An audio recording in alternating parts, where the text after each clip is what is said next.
ಹರೇ ಕೃಷ್ಣ. ಎಲ್ಲ ಕೇಳುಗರಿಗೂ ಶ್ರೀಮದ್ ಭಾಗವತದ ಅಧ್ಯಯನಕ್ಕೆ ಸ್ವಾಗತ.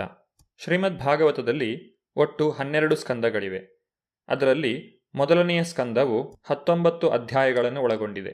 ಈ 19 ಅಧ್ಯಾಯಗಳಲ್ಲಿ ಮೊದಲನೆಯ ಅಧ್ಯಾಯವನ್ನು ಋಷಿಗಳ ಪ್ರಶ್ನೆ ಎಂದು ಕರೆಯಲಾಗಿದೆ. ನೈಮಿಷಾರಣ್ಯದಲ್ಲಿ ಶೌನಕಾದಿ ಋಷಿಗಳು ಸೂತ ಗೋಸ್ವಾಮಿಗಳನ್ನು ಕೇಳುವಂತಹ 6 ಪ್ರಶ್ನೆಗಳೊಂದಿಗೆ ಶ್ರೀಮದ್ ಭಾಗವತವು ಪ್ರಾರಂಭವಾಗುತ್ತದೆ. ವೈದಿಕ ಸಾಹಿತ್ಯದ ಕಲ್ಪತರುವಿನ ಪಕ್ವಫಲವಾದಂತಹ ಶ್ರೀಮದ್ ಭಾಗವತವನ್ನು ವೇದವ್ಯಾಸರು ಈ ರೀತಿಯಾಗಿ ವಿವರಿಸುತ್ತಾರೆ. ನಿಗಮ ಕಲ್ಪತರೋರ್ಗಲಿತಂ ಫಲಂ ಸುಖಮುಖಾದಮೃತದ್ರವ ಸಂಯುತಂ ಪಿಬತ ಭಾಗವತಂ ರಸಮಾಲಯಂ ಮುಹುರಹೋ ರಸಿಕಾ ಭುವಿ ಭಾವುಕಾ. ಅನುವಾದ: ಎಲೈ ತಜ್ಞರೂ ವಿಚಕ್ಷಣಮತಿಗಳೂ ಆದ ಜನರೇ, ವೈದಿಕ ಸಾಹಿತ್ಯದ ಕಲ್ಪತರುವಿನ ಪಕ್ವಫಲವಾದ ಶ್ರೀಮದ್ ಭಾಗವತವನ್ನು ಆಸ್ವಾದಿಸಿರಿ. ಅದು ಶ್ರೀ ಶುಕಮುನಿಗಳ ಮುಖವಾಣಿಯಾಗಿದೆ. ಆದ್ದರಿಂದಲೇ ಅದರ ಅಮೃತಪಾನವು ಮುಕ್ತಾತ್ಮರೂ ಸೇರಿದಂತೆ ಸರ್ವರಿಂದಲೂ ಆಸ್ವಾದಿತವಾಗಿದ್ದು, ಈಗ ಈ ಫಲವು ಇನ್ನೂ ಹೆಚ್ಚು ರುಚಿಕರವಾಗಿದೆ. ಮಾನವನು ತಿಳಿದುಕೊಳ್ಳಬೇಕಾದ ಸಕಲ ಜ್ಞಾನವನ್ನು ವೇದ ಸಾಹಿತ್ಯವು ಒಳಗೊಂಡಿದೆ. ಈ ಕಾರಣದಿಂದಾಗಿಯೇ ಅದನ್ನು ಕಲ್ಪವೃಕ್ಷಕ್ಕೆ ಹೋಲಿಸಲಾಗಿದೆ. ವೇದ ಸಾಹಿತ್ಯವು ಲೌಕಿಕ ಅಗತ್ಯ ಮತ್ತು ಆಧ್ಯಾತ್ಮಿಕ ಸಾಕ್ಷಾತ್ಕಾರ ಇವೆರಡನ್ನೂ ತಿಳಿಸುತ್ತವೆ. ಜೀವಿಗಳು ಸಾಮಾನ್ಯವಾಗಿ ಇಂದ್ರಿಯಗಳ ಮೂಲಕ ಸಂತೋಷವನ್ನು ಪಡೆಯಲು ಪ್ರಯತ್ನಿಸುತ್ತವೆ. ಇದನ್ನು ಶಾಸ್ತ್ರೀಯವಾಗಿ ರಸ ಎಂದು ಕರೆಯುತ್ತಾರೆ. ರಸಗಳಲ್ಲಿ ಒಟ್ಟು 12 ಬಗೆಗಳು: ರೌದ್ರ, ಅದ್ಭುತ, ಶೃಂಗಾರ, ಹಾಸ್ಯ, ವೀರ, ದಯ, ದಾಸ್ಯ, ಸಖ್ಯ, ಭಯಾನಕ, ಬೀಭತ್ಸ, ಶಾಂತ ಮತ್ತು ವಾತ್ಸಲ್ಯ. ಈ ಎಲ್ಲ ರಸಗಳ ಒಟ್ಟು ಸಾರವೇ ಪ್ರೇಮ. ಪ್ರೇಮದ ಈ ಲಕ್ಷಣಗಳು ಪೂಜೆ, ಸೇವೆ, ಮೈತ್ರಿ, ವಾತ್ಸಲ್ಯ ಮತ್ತು ಮಧುರ ಭಾವಗಳಲ್ಲಿ ವ್ಯಕ್ತಗೊಳ್ಳುತ್ತವೆ. ಈ 5 ಭಾವಗಳು ಇಲ್ಲವಾದಾಗ ಪ್ರೇಮವು ಕೋಪ, ಅದ್ಭುತ, ಹಾಸ್ಯ, ವೀರ, ಭಯ, ಭೀಭತ್ಸ ಮೊದಲಾದ ರೀತಿಗಳಲ್ಲಿ ಪ್ರಕಟಗೊಳ್ಳುತ್ತದೆ. ದೇವೋತ್ತಮ ಪರಮಪುರುಷನನ್ನು ಶ್ರುತಿಮಂತ್ರಗಳಲ್ಲಿ ಸಕಲ ರಸಗಳ ಆದಿಮೂಲ ಎಂದು ವರ್ಣಿಸಲಾಗಿದೆ. ಸಂಸ್ಕೃತದಲ್ಲಿ ಗಿಳಿಯನ್ನು ಶುಕ ಎಂದು ಕರೆಯಲಾಗಿದೆ. ಪಕ್ವಫಲವೊಂದು ಇಂತಹ ಪಕ್ಷಿಗಳ ಕೆಂಪು ಕೊಕ್ಕುಗಳಿಂದ ಛೇದಿಸಲ್ಪಟ್ಟಾಗ ಅದರ ರಸಮಾಧುರ್ಯ ಹೆಚ್ಚುತ್ತದೆ. ಶುಕಮುನಿಗಳ ಮುಖದಿಂದ ನಿರೂಪಿತವಾದ ವೈದಿಕ ಫಲವು ಜ್ಞಾನದಿಂದ ಪರಿಪಕ್ವವಾದದ್ದು. ನೈಮಿಷೆ ನಿಮಿಷಕ್ಷೇತ್ರೇ ಋಷಯಃ ಶೌನಕಾದಯಃ ಸತ್ರಂ ಸ್ವರ್ಗಾಯ ಲೋಕಾಯ ಸಹಸ್ರ ಸಮಮಾಸತ.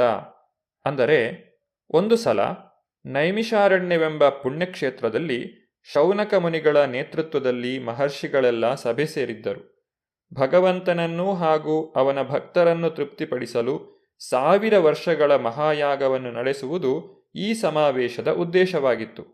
ಮಹರ್ಷಿಗಳು ಸದಾಕಾಲವೂ ಜನಸಾಮಾನ್ಯರಿಗೆ ಒಳಿತನ್ನು ಉಂಟು ಮಾಡುವುದರಲ್ಲೇ ಕಾತರರಾಗಿರುತ್ತಾರೆ. ಆದ್ದರಿಂದಲೇ ಶೌನಕ ಮುನಿಗಳ ಮುಖಂಡತ್ವದಲ್ಲಿ ಋಷಿಗಳು ಮತ್ತಿತರರು ಸತತವಾಗಿ ಮಹಾಯಜ್ಞವೊಂದನ್ನು ಆಚರಿಸಲು ನೈಮಿಷಾರಣ್ಯವೆಂಬ ಪುಣ್ಯಕ್ಷೇತ್ರದಲ್ಲಿ ಸಮಾವೇಶಗೊಂಡಿದ್ದರು. ಭಗವಂತನು ಒಂದು ಮಹಾವೃಕ್ಷವಿದ್ದಂತೆ.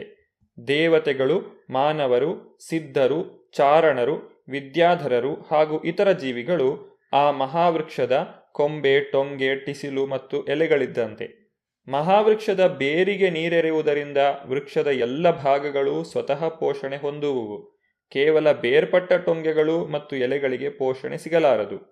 ನೀರೆರೆಯುವ ಎಷ್ಟೆಲ್ಲ ಪ್ರಯತ್ನಗಳು ನಡೆದರೂ ಬೇರ್ಪಟ್ಟ ಟೊಂಗೆಗಳು ಮತ್ತು ಎಲೆಗಳು ಕ್ರಮೇಣ ಒಣಗಿ ಹೋಗುವು.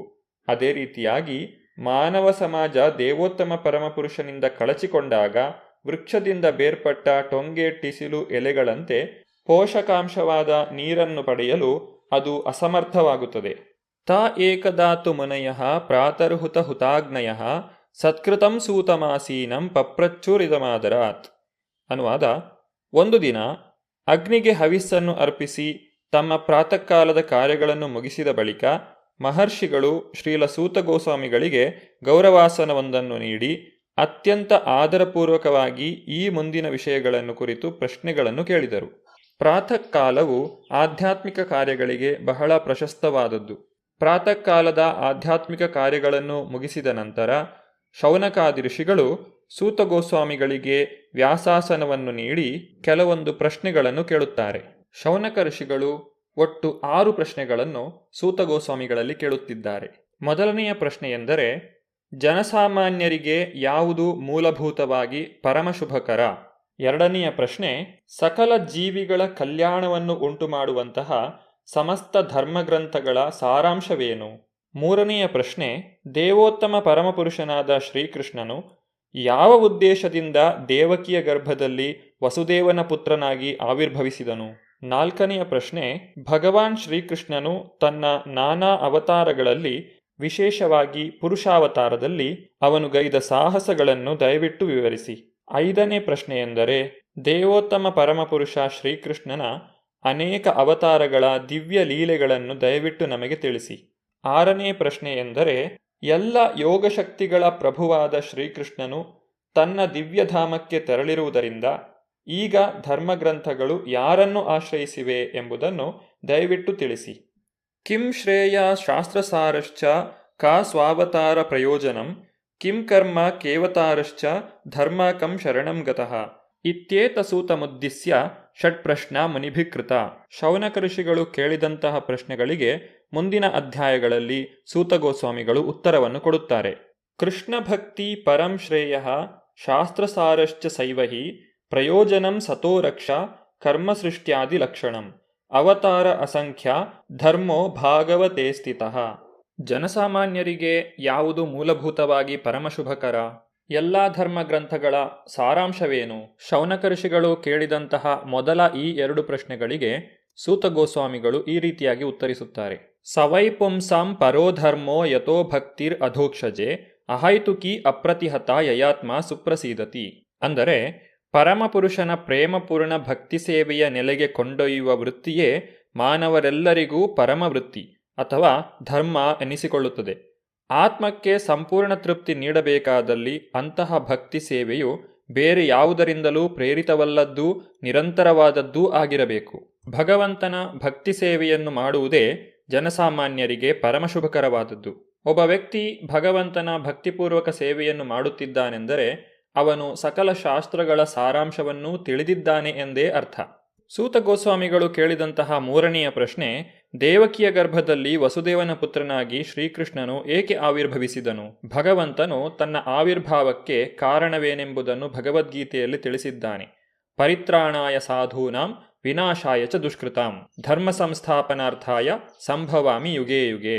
ದುಷ್ಟರನ್ನು ನಾಶ ಮಾಡುವುದು ಮತ್ತು ಧರ್ಮ ಸಂಸ್ಥಾಪನೆ ಮಾಡುವುದು ಭಗವಂತನ ಆಗಮನಕ್ಕೆ ಕಾರಣವಾಗಿದ್ದರೂ ಆತನ ಆಗಮನಕ್ಕೆ ಮೂಲ ಕಾರಣ ತನ್ನ ಶುದ್ಧ ಭಕ್ತರೊಂದಿಗೆ ಪ್ರೀತಿಯ ವಿನಿಮಯವನ್ನು ಮಾಡಿಕೊಳ್ಳುವುದು. ಭೌತಿಕ ಪ್ರಪಂಚದಲ್ಲಿ ಬದ್ಧವಾಗಿರುವಂತಹ ಜೀವಿಗಳಿಗೆ ಆಧ್ಯಾತ್ಮಿಕ ಲೋಕದ ತಿಳುವಳಿಕೆ ಕಿಂಚಿತ್ತೂ ಇರುವುದಿಲ್ಲ. ನಿಜವಾದ ಸುಖವು ಎಲ್ಲಿ ಸಿಗುತ್ತದೆ ಎಂದು ತಿಳಿಯದೆ ಬದ್ಧಾತ್ಮನು ಭೌತಿಕ ಪ್ರಪಂಚದಲ್ಲೇ ಕಷ್ಟಪಡುತ್ತಿದ್ದಾನೆ. ಅಂತಹ ಜೀವಾತ್ಮರುಗಳನ್ನು ತನ್ನ ಕಡೆಗೆ ಆಕರ್ಷಿಸಲು ಭಗವಂತನು ಬರುತ್ತಾನೆ. ತನ್ನ ದಿವ್ಯ ಲೀಲೆಗಳ ಮೂಲಕ ಅವರನ್ನು ಆಕರ್ಷಿಸಿ ಮತ್ತೆ ತನ್ನ ಧಾಮಕ್ಕೆ ಕರೆದುಕೊಂಡು ಹೋಗುತ್ತಾನೆ. ಭಗವಂತನು ಈ ಭೌತಿಕ ಪ್ರಪಂಚಕ್ಕೆ ಇಳಿದು ಬಂದಾಗ ಅದನ್ನು ಅವತಾರ ಎಂದು ಕರೆಯುತ್ತಾರೆ. ಶೌನಕ ಋಷಿಗಳು ಮುಂದಿನ 4ನೇ ಪ್ರಶ್ನೆಯಲ್ಲಿ ಪುರುಷಾವತಾರದ ಕುರಿತಾಗಿಯೂ 5ನೇ ಪ್ರಶ್ನೆಯಲ್ಲಿ ಲೀಲಾವತಾರದ ಕುರಿತಾಗಿಯೂ ಕೇಳಿದ್ದಾರೆ. ಸೂತ ಗೋಸ್ವಾಮಿಗಳು ಇವೆಲ್ಲವುಗಳನ್ನು ವಿವರವಾಗಿ ತಿಳಿಸಿಕೊಡುತ್ತಾರೆ. ಶೌನಕ ಋಷಿಗಳು ಕೇಳಿದಂತಹ ಕೊನೆಯದಾದ 6ನೇ ಪ್ರಶ್ನೆ ಎಂದರೆ, ಭಗವಾನ್ ಶ್ರೀಕೃಷ್ಣನು ತನ್ನ ಅವತಾರ ಸಮಾಪ್ತಿ ಮಾಡಿದ ನಂತರ ಧರ್ಮವು ಯಾರಲ್ಲಿ ಶರಣಾಗತಿಯನ್ನು ಹೊಂದಿದೆ? ಇದಕ್ಕೆ ಉತ್ತರವಾಗಿ ಸೂತ ಗೋಸ್ವಾಮಿಗಳು ಈ ರೀತಿಯಾಗಿ ಹೇಳುತ್ತಾರೆ. ಕೃಷ್ಣೇ ಸ್ವಧಾಮೋಪಗತೆ ಧರ್ಮ ಜ್ಞಾನಾಧಿಭಿ ಸಹ ಕಲೌ ನಷ್ಟದೃಶಾಮೇಶ ಪುರಾಣಾರ್ಕೋ ಧುನೋದಿತಃ. ಅಂದರೆ, ಸೂರ್ಯನಂತೆ ಪ್ರಕಾಶಮಾನವಾದ ಈ ಭಾಗವತ ಪುರಾಣವು ಭಗವಾನ್ ಶ್ರೀಕೃಷ್ಣನು ಧರ್ಮ ಜ್ಞಾನ ಇತ್ಯಾದಿಗಳ ಸಮೇತ ತನ್ನ ನಿಜಧಾಮಕ್ಕೆ ನಿಷ್ಕ್ರಮಿಸಿದ ಕೂಡಲೇ ಉದಯವಾಯಿತು. ಕಲಿಯುಗದಲ್ಲಿ ಅಜ್ಞಾನದ ಗಾಢಾಂಧಕಾರವೇ ಕಾರಣವಾಗಿ ದೃಷ್ಟಿಹೀನರಾದವರು ಈ ಪುರಾಣದಿಂದ ಬೆಳಕನ್ನು ಪಡೆಯುತ್ತಾರೆ.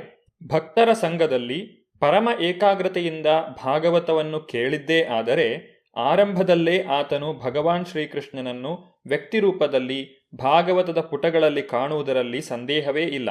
ಶ್ರೀಮದ್ ಭಾಗವತದಲ್ಲಿ ಭಗವಾನ್ ಶ್ರೀಕೃಷ್ಣನನ್ನು ಕಾಣಬೇಕೆಂದು ಅಪೇಕ್ಷಿಸುವ ವ್ಯಕ್ತಿ ಶುಕಮುನಿಗಳ ಪ್ರತಿನಿಧಿಯಿಂದ ಮಾತ್ರ ಭಾಗವತವನ್ನು ಕಲಿಯಬೇಕು.